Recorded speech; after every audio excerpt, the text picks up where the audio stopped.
অধ্যাপক ইউনূস তার সফর সঙ্গীদের নিয়ে নিউ ইয়র্কের পথে রয়েছেন, সম্ভবত এখনও গিয়ে পৌঁছননি। কারণ বাংলাদেশ সময় গত রাত 1টা বা 2টোয় ঢাকা থেকে এমিরেটস এয়ারলাইন্সের একটি বিমানে সফর সঙ্গীদের নিয়ে তিনি যুক্তরাষ্ট্রের উদ্দেশ্যে রওনা করেন। তো 22 থেকে 24 ঘন্টা হওয়ার কথা ফ্লাইং টাইম, তাই এখনও হয়তো বা পৌঁছননি। তো তার এই নিউ ইয়র্ক সফরকে কেন্দ্র করে, আর ইতিমধ্যে আপনাদের জানা আছে এই সফরটি হলো জাতিসংঘের সাধারণ পরিষদের 80তম অধিবেশনে যোগদান করবার উদ্দেশ্যে, এবং সেখানে তার বক্তব্য রাখবার কথা। তিনি নিউ ইয়র্কে যাচ্ছেন। তো এবার ইন্টারেস্টিংলি তার সফর সঙ্গী হয়েছেন কয়েকজন রাজনীতিবিদ বিভিন্ন দল থেকে, যেমন বিএনপি থেকে মির্জা ফখরুল ইসলাম আলমগীর, বিএনপি মহাসচিব। আর যুক্তরাষ্ট্র থেকে যোগদান করবেন জনাব হুমায়ুন কবির, যিনি বিএনপি ভারপ্রাপ্ত চেয়ারপারসন জনাব তারেক রহমানের ফরেন অ্যাফেয়ার্স অ্যাডভাইজার। তিনি নিউ ইয়র্ক থেকে জয়েন করবেন, যুক্তরাষ্ট্রে আছেন তিনি। আর জামাত ইসলাম থেকে তার সফর সঙ্গী হয়েছেন, বাংলাদেশ থেকে তিনি সঙ্গে ফ্লাই করেছেন সৈয়দ আবদুল্লাহ মোহাম্মদ তাহের, তিনি নায়েবে আমির জামাত ইসলামের। এনসিপি থেকে 2 জন যাচ্ছেন, আক্তার হোসাইন এবং তাসনিম জারা। এবং জামাত ইসলামের আরেকজন নেতা বিদেশ থেকে জয়েন করবেন সেখানে, জনাব নকিব। তো নানা কারণে তার এই সফরটি গুরুত্বপূর্ণ এবং ইন্টারেস্টিংও বটে কিছুটা, কারণ তার এই সফর সঙ্গীদের ঘিরে নানা রকম কথাবার্তা হচ্ছে দেশে এবং বিদেশে, যে এরকম তো আগে কখনো ঘটেনি। সরকার প্রধান রাষ্ট্রীয় সফরে দেশের বাইরে গিয়েছেন, বিরোধী দলের নেতাদের সঙ্গে নিয়ে গেছেন, এমন ঘটনা বাংলাদেশে আগে কখনো ঘটেনি। তো কেন এমনটি হয়েছে এটি নিয়েও নানান আলাপ আছে। তো যারা ইউনূস সরকার বিরোধী, ইউনূস সেইটার এবং অন্তর্বর্তীকালীন সরকারের ধ্বংস চাচ্ছেন, এই সরকারটি টিকে থাকুক, সরকারটি কখনোই তারা চাননি, এখনও চাচ্ছেন না, তাদের কাছে একরকম ব্যাখ্যা আছে কেন তিনি এই রাজনীতিবিদদের সঙ্গে নিয়ে যাচ্ছেন। তো তারা বলবার চেষ্টা করছেন যে এইবার অধ্যাপক ইউনূস প্রথমবারের মতো সবচাইতে বেশি ভয়াবহ প্রতিরোধের মোকাবেলা করবেন নিউ ইয়র্কে, কারণ আওয়ামী বাকশালীরা সেখানে তাকে প্রতিরোধ করবার একটি কর্মসূচি নিয়েছে, জোরালো কর্মসূচি, যেখানে ইউনূস সেখানে প্রতিরোধ, এই হলো তাদের স্লোগান। তো এই ভয়ে সেই ইউনূস সেইটারা বলবার চেষ্টা করছেন যে এই ভয়ে তিনি বিএনপি এবং জামায়াত এনসিপির নেতৃবৃন্দকে সঙ্গে নিয়েছেন, যাতে করে যুক্তরাষ্ট্রে অবস্থানরত এই দলগুলোর অ্যাক্টিভিস্টরা, নেতাকর্মীরা অধ্যাপক ইউনূসকে সাপোর্ট দিতে পারেন, রাস্তায় নেমে যুক্তরাষ্ট্রে আওয়ামীদের সেই প্রতিরোধকে প্রতিরোধ করতে পারেন। এই উদ্দেশ্যে তিনি এই নেতৃবৃন্দকে বিভিন্ন দল থেকে সঙ্গে নিয়েছেন, দল ভারী করবার জন্য এবং আত্মরক্ষা করবার জন্য। তো কিছু কিছু ইউটিউবার, টক শো ব্যাপারী এবং ইউটিউব ভিউ ব্যবসায়ী বলবার চেষ্টা করছেন যে এই নেতারা মির্জা ফখরুল ইসলাম আলমগীর, সৈয়দ আবদুল্লাহ মোহাম্মদ তাহের, হুমায়ুন কবির, জনাব নকিব, তারপর তাসনিম জারা এবং আক্তার হোসাইন, এরা বডিগার্ড হিসেবে যাচ্ছেন অধ্যাপক ইউনূসের। কিছু কিছু দুর্মুখ এরকম কথা বলছে।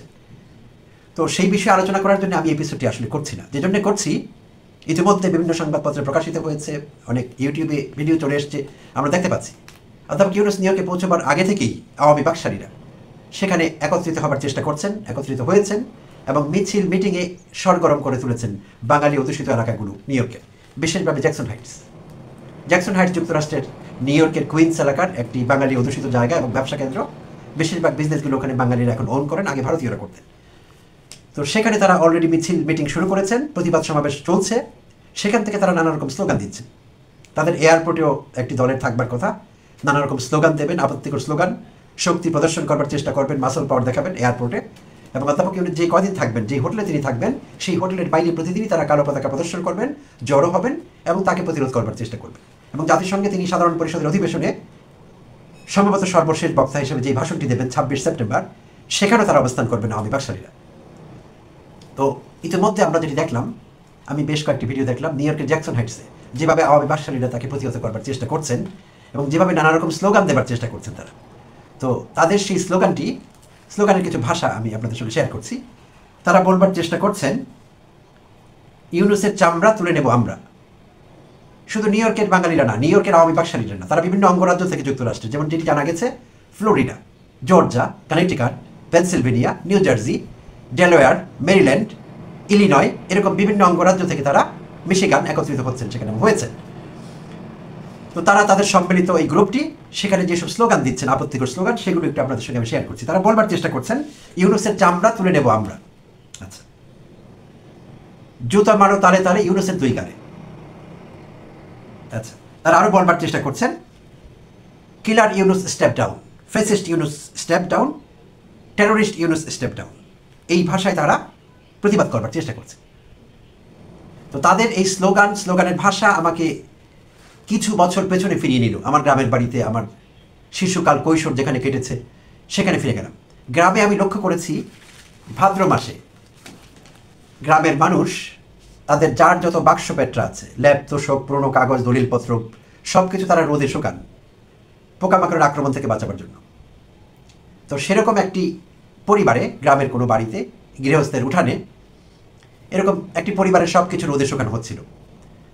তো সেখান থেকে একটি বাচ্চা কাগজপত্র থেকে একটি কাগজ, একটি মার্কশিট নম্বর ফর্দ তুলে নিয়ে ঘোরাঘুরি করছিল সেটি হাতে নিয়ে। তো সেই বাচ্চার বাবা এসে তার হাত থেকে সেটি নিয়ে নেয়। তো দেখা গেল সেই নম্বর ফর্দে অঙ্কে মার্কস আছে, স্কুলের কোনো একটি ক্লাসের সেই নম্বর ফর্দ মার্কশিট, অঙ্কে 10 পাওয়া গেছে, 100 থেকে 10 পেয়েছে। যিনি সেই নম্বর ফর্দের ধারক বা যার সেই মার্কশিট, তার মার্কসটি ইন্ডিকেট করা আছে 100-র মধ্যে ম্যাথামেটিক্সে 10 পেয়েছেন তিনি। তো সেই শিশুটির বাবা বা কিশোরটির বাবা সেটি হাতে নিয়ে বলছেন যে তুমি অঙ্কে 10 পেয়েছ, জানো তোমার সময় আমি কত পেতাম? আমি অনেক হাই মার্কস পেতাম অঙ্কে, 70, 80, 90 এরকম পেতাম, তুমি 10 পেয়েছো মাত্র। তো এইবার শিশুটি হেসে বলছে, বাবা তুমি ভুল করছো, এটি আমার মার্কশিট না, এটি তোমার ছোটবেলার মার্কশিট।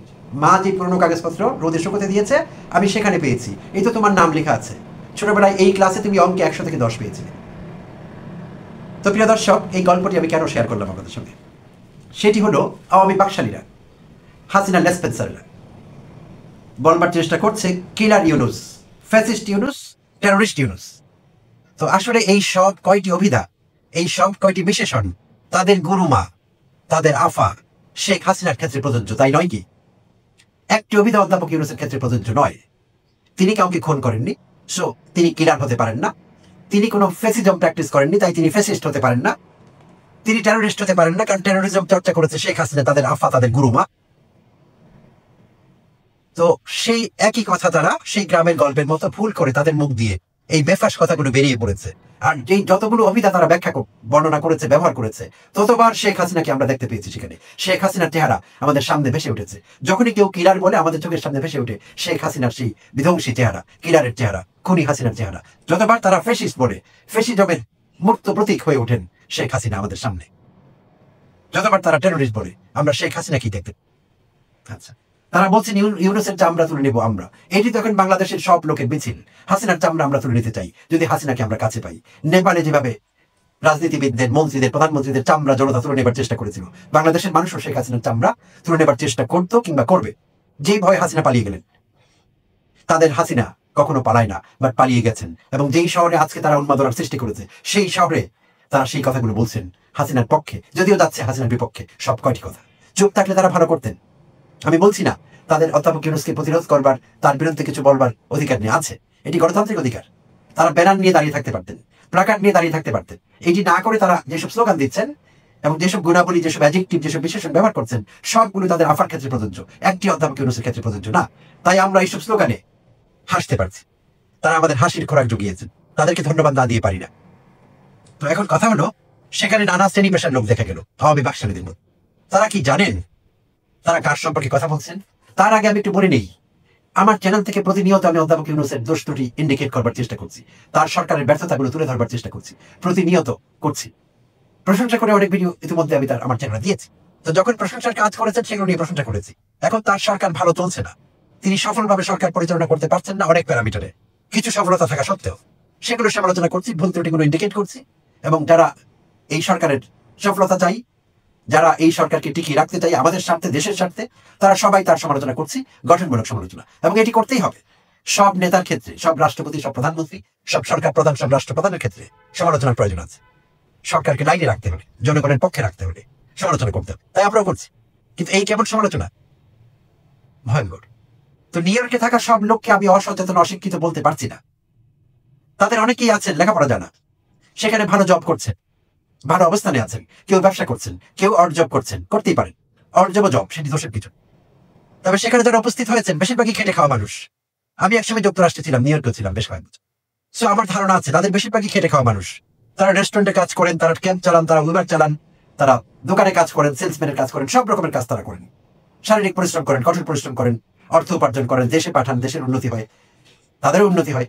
তো এটি দোষের কিছু না, কে কি কাজ করছেন। কিন্তু এই খেটে খাওয়া মানুষগুলো কি মনে করে, কি বুঝে এইসব ভাষা ব্যবহার করছেন, অধ্যাপক ইউনূস সম্পর্কে?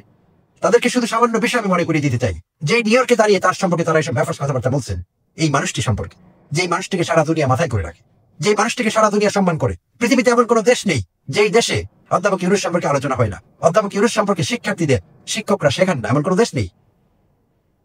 সেই মানুষটির সমালোচনা হতে পারে, কিন্তু পরিমিতি বোধ তো থাকতে হবে। সেটি কোথায়?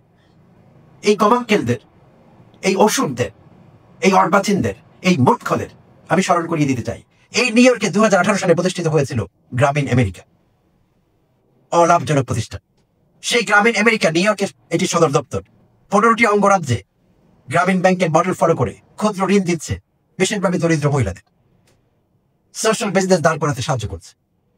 এই গ্রামীণ আমেরিকার বোর্ড অফ ডিরেক্টরসের চেয়ারম্যান অধ্যাপক ইউনূস, এবং এখন যিনি ডিরেক্টর হিসেবে কাজ করছেন তিনি অ্যাভন একটি মেডিকেল অ্যান্ড বিউটিফিকেশন বা বিউটি প্রোডাক্টের কোম্পানি।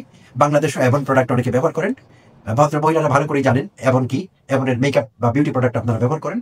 $3 বিলিয়ন একটি কোম্পানি অ্যাভন। এই অ্যাভনের যিনি আগে ডিরেক্টর ছিলেন এবং চেয়ারম্যান এবং সিইও ছিলেন, সেই অ্যান্ড্রিয়া জুম, সে গ্রামীণ আমেরিকার ডিরেক্টর হিসেবে কাজ করছেন এখন, এবং তার নেতৃত্বে 15টি অঙ্গরাজ্যে গ্রামীণ ব্যাংকের সেবা কার্যক্রম, ক্ষুদ্র ঋণ প্রদান কর্মসূচি, সামাজিক ব্যবসা দাঁড় করাবার মডেল, এগুলো কাজ করছে 15টি অঙ্গরাজ্যে। সেই মূর্খদের, নিউ ইয়র্কে যারা পালন করছেন, হাত পা ছুটছেন, সেই মূর্খদের বলতে চাচ্ছি, তারা অধ্যাপক ইউনূস সম্পর্কে একটু লেখাপড়া করুন। করার প্রয়োজন আছে। তাদের মূর্খ আফা যা যা বলেছে তাদের গিলিয়েছে, তাদের কানে ঢুকিয়ে দিয়েছে। আফার সব কথা আক্ষরিক করছেন, এবার দরকার নেই। আফা ছিলেন আপাতমস্তক মস্তক মূর্খ একটা মহিলা, লেখাপড়ায় দুর্বল, বাংলায় পর্যন্ত দুর্বল ছিলেন। একটি বাজে কথা শিখিয়ে গিয়েছেন পুরো জাতিকে, স্বৈরাচার। এখন বাংলাদেশের সব মানুষ বলছে স্বৈরাচার, অমুক স্বৈরাচার, তমুক স্বৈরাচার। আফা স্বৈরাচারী এবং স্বৈরাচার এই দুটো শব্দের পার্থক্য বুঝেন না। আফা কথা বলতে গেলে বলতেন সচেতনতা তৈরি করতে হবে জনগণের মধ্যে, যদিও শব্দটি সচেতনতা। যিনি বাংলায় এই পরিমাণ দুর্বল, সেই আধা শিক্ষিত মূর্খ একটা আফার জন্য তারা যে আস্ফালন করছেন, তাদের আমি অনুরোধ করবো অধ্যাপক ইউনূস সম্পর্কে 1 ঘন্টা পড়াশোনা করুন। জানতে চান তিনি কে, তিনি কে, তিনি কেউ করেছেন, তিনি কি করেছেন, তিনি কি করছেন। সারা পৃথিবীতে তাকে নিয়ে এত আলোচনা কেন হচ্ছে? বাংলাদেশ তো আরো মানুষ আছে, তাদের নিয়ে কেন আলোচনা হচ্ছে না? আপনাদের আফা কি কম চেষ্টা করেছে নোবেল প্রাইজ পাওয়ার জন্য? পেয়েছেন? পাবেন না, কারণ নোবেল প্রাইজ এত সস্তা না। দামি লোক দিয়ে দেওয়া হয় দামি কাজকর্মের জন্য, যে কাউকে ধরে নিয়ে দেওয়া হয় না। মিথ্যে বয়ান তৈরি করলে নোবেল প্রাইজ পাওয়া যায় না। আফা কি কম লবি করেছেন? আফার জন্য কম টাকা ব্যয় করা হয়েছে? কিচ্ছু লাভ হয়নি। আফা তো ডক্টরেট ডিগ্রি পাওয়ারও প্রোগ্রাম নিয়েছিলেন। হাসান মাহমুদ তার এই প্রোগ্রামের ডিরেক্টর ছিলেন। কত বিনামূল্যে কত ডক্টরেট ডিগ্রি কিংবা টাকা দিয়ে হলেও আফার জন্য নিয়ে আসা যায়। আফার হাজবেন্ড মারা গিয়েছেন, পরমাণু বিজ্ঞানী, তার আত্মার মাগফিরাত কামনা করি। অত্যন্ত ভালো মানুষ ছিলেন ডক্টর ওয়াজেদ। ডক্টর ওয়াজেদ বিরক্ত হয়ে একবার বলেছিলেন, হাসিনা এবং হাসিনা গংদের এই অপচেষ্টা, ডক্টরেট ডিগ্রি পাবার যেই প্রজেক্ট নিয়েছিলেন হাসিনা, তিনি বিরক্ত হয়ে বলেছিলেন যে আজকাল বিদেশি ইউনিভার্সিটিগুলো কি হয়ে গিয়েছে, তারা যাকে তাকে ডক্টরেট দিয়ে দিচ্ছে। 1-2টি ডক্টরেট বোধহয় হাসিনা জোগাড় করতে পেরেছিলেন। হাসান মাহমুদ সেই কুলাঙ্গার বিদেশে পালিয়ে আছেন এখন, চেষ্টা করে টাকা ব্যয় করে তাকে 1-2টো ডক্টরেট পাইয়ে দিয়েছিলেন বিদেশি কোনো ইউনিভার্সিটি থেকে। এবং ডক্টর ওয়াজেদ প্রতিবাদ করেছিলেন, ঘৃণা প্রকাশ করেছিলেন যে বিশ্ববিদ্যালয়গুলোর কি হয়েছে, যাকে তাকে ধরে পিএইচডি দিয়ে দেওয়া হচ্ছে, ডক্টরেট দিয়ে দেওয়া হচ্ছে। হাসিনা রুষ্ট হয়েছিলেন তার হাজবেন্ডের কথায় এবং তাকে অত্যাচার করেছিলেন। মরবার আগে হাসিনা দ্বারা অত্যাচারিত হয়েছিলেন তার হাজবেন্ড ডক্টর ওয়াজেদ, এই কথা সচেতন মানুষের জানা আছে। তো যেই নিউ ইয়র্কে হাত পা ছুড়ে আস্ফালন করছেন, ইউনূসের চামড়া তুলে নেবো আমরা, আপনি কে? নিজেকে একবার প্রশ্ন করুন। অধ্যাপক ইউনূসের বরাবরে আপনি কে? You do not even exist. আপনার কোনো অস্তিত্বই নেই অধ্যাপক ইউনূসের বিপরীতে। কি যোগ্যতা বলে আপনি তার চামড়া তুলে নেবেন? কোন যোগ্যতা বলে আপনি তার গালে জুতো মারবেন? কোন অপরাধের জন্য তার গালে জুতো মারবেন? এই কথা বলে আপনি নিজেকে অসম্মানিত করছেন, মানুষ হিসেবে নিজেকে ডিগ্রেড করছেন, ডিহিউম্যানাইজ করছেন, আপনার মনুষ্যত্ব আপনি নষ্ট করছেন, কারণ আপনারা হাসিনা সিনড্রোমে ভুগছেন। এটি একটি অসুখের নাম, এটি একটি অসুখ, এটি একটি ডিজিজ, এটি একটি ডিসঅর্ডার, সাইকোলজিক্যাল ডিসঅর্ডার। নিউ ইয়র্কে অনেক ভালো ভালো সাইকিয়াট্রিস্ট আছে, নিজেকে একবার দেখিয়ে নেবেন দয়া করে, আপনার মানসিক স্বাস্থ্যের জন্য ভালো হবে, বিশ্বাস করুন। সাইকিয়াট্রিস্ট দেখিয়ে নেবেন, সাইকোলজিস্টে কাজ হবে না। কিন্তু হয়তো ভাবছেন আমি ক্লিনিক্যাল সাইকোলজিস্টের কাছে যাবো না, আপনার সিমটম, আপনার সিনড্রোম অনেক উপরে চলে গেছে, অ্যাডভান্স পর্যায়ে আছেন আপনি, আপনার লাগবে সাইকিয়াট্রিস্ট, মনোরোগ বিশেষজ্ঞ লাগবে, মনোবিজ্ঞানীতে কাজ হবে না, একবার দেখিয়ে নেবে। আর আপনাদের আওয়ামী বাকশালীদের প্রত্যেকটি মেম্বারকে আমি বলতে চাচ্ছি, অধ্যাপক ইউনূসের যে অর্জন, তার অর্জন নিয়ে সারা পৃথিবীতে যত চর্চা হয়েছে, যত পৃষ্ঠা লেখা হয়েছে অনলাইন অফলাইনে, এই সবগুলোর প্রিন্ট আউট যদি আপনার কাঁধে দিয়ে দেওয়া হয়, আপনি হাগমতো করে দেবেন না? আপনি কি মাথায় করে সেই বোঝা নিতে পারবেন? সেই ব্যক্তি অধ্যাপক ইউনূস। আবারও বলছি, তার সমালোচনা করুন যেখানে দরকার, প্রাসঙ্গিকভাবে করুন, জাস্টিফাইবলি তাকে সমালোচনা। কিন্তু যা করছেন এটি গোলামি। আপনারা হাসিনার গোলাম হয়েছেন, আওয়ামী বাকশালীদের গোলাম হয়েছেন, গোলামি করছেন, নিছক গোলামি। গোলামি গোলামের কাজ, বন্দনা গোলামের কাজ। স্বাধীন মানুষ হয়ে বেঁচে থাকবার চেষ্টা করুন, গোলাম হবেন না, গোলামি প্র্যাকটিস করবেন না, লাভ নেই। নিজেকে ছোট করছেন, করবেন না। ধন্যবাদ সবাইকে, ভালো থাকবেন।